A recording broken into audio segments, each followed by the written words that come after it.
Welcome to the channel Collectibles or Junk. We have another episode here of Magazine Mondays. Maybe I just changed it to Magazine Madness because I have so many magazines. Just limiting these episodes to Mondays is a little crazy. So keep that in mind. Either way, this is the number 2 Source magazine that I bought in my life. The June 1997 Source magazine when Wu-Tang Forever was coming out. I remember buying 2 of these, one to keep intact, one to rip apart so I could hang up pictures in my college dorm. And this was one of those posters I had up in my college dorm back in 97. So I was a senior in high school when Wu-Tang Forever came out. Actually cut school, or I should say went into school late, just so I could go to the mall when it opened up and I could buy the Wu-Tang Forever album.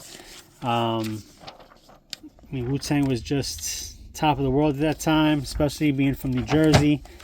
New Jersey, right across the bay from Staten Island. So grew up relatively close to the Outer Bridge. Basically, I grew up between Outer Bridge and Gothel's Bridge. So Staten Island was one of those places that we sometimes ventured off to. Especially the Staten Island Mall, try to pick up girls. Never really had any luck doing that personally, but went a few times with the fellas. And so when Wu-Tang Forever came out, man, I mean, Wu-Tang was on top of the world. Had us East Coast people on fire. We lost Biggie Smalls just a few months prior to that album dropping. But yeah, 555 Soul was a hot brand back then. This album is one of those albums which people are crazy because you have people who are big fans of the Wu-Tang Forever album. Others that think the album was just did not live up to its hype. I'm one of those people that bumped that album crazy back in the day. You see the top albums in heavy rotation back in summer '97. Capone Noriega. I think Noriega's birthday was just the other day, turned 49. But Wu-Tang Forever, I love that album from start to finish. A lot of people call it trash. People are just funny when it comes to musical tastes. So, this is the June 1997 Source magazine. Disappearing acts, what happened to Rob Bass and Easy Rock. And music's just a funny business, man. One minute you're hot, next minute you're not. I mean, hip-hop's no different. Hip-hop is one of those things where you say it's a young man's game. I mean, it's almost like sports. Once someone turns 30, they're out of the league. Or past their prime, I should say. For a lot of artists, I mean, as a hip-hop heads used to have that discussion, why do the old guys not make it in hip-hop? For being I'm 46, and I still listen to the guys who were older than me when they dropped, and they still make music. I disagree with that statement. There it is. Hip-hop quotable. I bomb atomically. Inspector Deck. But, let me get back to that thought. This right here, this ad had me so hype. Remedy. Wu-Tang. I'm a white guy that loved hip-hop. There weren't too many white guys around back then. Wu-Tang was my favorite group. White guy saying he's coming soon. We waited, me and my boys, a couple which are white, couldn't wait for that album to drop. There's Ricky Waters on the Eagles back then, my team. And it's kind of a dud. It was a good album. Nothing crazy. Remedy never really blew up. But anyway, getting back to the hip-hop as a young man's game, music in general, I mean, it's funny how, think about all the musicians and the songs you love. They're basically, for the most part, written by teenagers or 20-somethings. How many of us actually still listen to the bands later work? Like, diehard fans will stick with a group or an artist and listen to their music and every album, but very rarely And there's someone like KRS-One dropped like 30, 40 albums since he came out in 86, 87, 88. But most people only like his early work, I mean, Springsteen's still making music, but how many of us only know his 80s and 90s work, 70s work? Same thing Bon Jovi, right? Bon Jovi, I'm a big Bon Jovi head, in addition to hip-hop.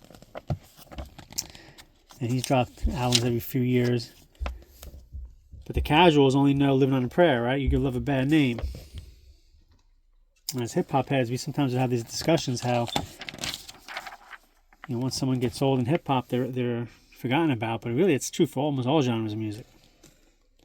For the casual fans, and the diehard fans are going to listen to their people all the time, every album, Anyway, just a thought. Ghostface album just dropped a couple weeks ago. Dope album, Supreme Clientele 2. Probably his best work in the last few years, in my opinion. Art of War, did not like. His Grandmama, not as Grandmama. Some Hip Hop Honeys.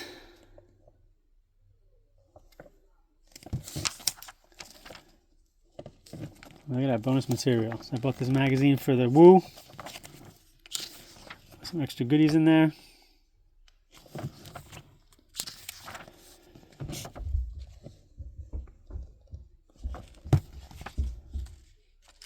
I'll try to speed this up a little bit here. But that Duck Down boot camp poster, the Last Supper painting, I had that on my wall. I had this PMD picture on my wall back in college. As I mentioned in one of my other videos, big PMD fan. EPMD first and foremost, and PMD afterwards. Most people sided with Eric Sermon when they were beefing, and put Parrish to the back burner because he wasn't really. He was the one that kind of started the beef, if I recall. I could be wrong. Correct me if I'm wrong in the comments. But most people sided with Eric Sermon and Def Squad. Me, I stuck with Hit Squad. I liked Parrish Smith better. Even though, I was a big Redman fan back in the day and Das Effects fan. I mean, I like both of them. I like both crews. But I loved PMD's solo albums. There they are, the Wu-Tang Clan. I was at the concert in 2004, November 2004 in Jersey when some naughty gear. Old Dirty Bastard didn't come to the show. And you guys was cursing him out on stage. Come to find out he actually died that night. So what if Old Dirty went to the concert instead of doing what he did? Maybe he'd still be alive, right? Great show. They all came out individually, did the solo works, then performed as a crew. Definitely a sad day in hip-hop. Old Dirty Bastard died. He's one of those personalities that you just loved, whether you liked his music or not. I mean, he was just so funny. No Limit was a big deal back in the day. I had this picture on my wall. Boot Camp Click, 3.5 mics for the people. Album kind of underwhelmed a lot of people. Thinking back on it, it wasn't as great as I was hoping to be. I mean, Boot Camp was kind of like the minor leagues. Wu-Tang Clan. Now they had the crew. They had the East Coast beats. Dope artists. Just never took off the way Wu did. But I rock with Boot Camp heavy though. Smith & Wesson, Helter Skelter, OGC. Buckshot. Buckshot was top of the game before Nas came out, I think. I think he was about to be the king of New York. Who Got the Props came out. How Many MCs? I Got You Open. You have OC there. And here's the ads from the source. So that's it, guys. Thanks for watching. Another hip hop magazine for you all. And Banks. Yeah, it's back when the source was the source. The hip hop. Wu-Tang Forever. Special magazine. Special time for me. I graduated high school June 97. And yeah, we bumped Wu-Tang Forever all summer long. But yeah, even beyond. So thanks for watching, guys. If you liked what you saw, smash that like button, subscribe to the channel. Check out for more Magazine Madness episodes in the future. Peace.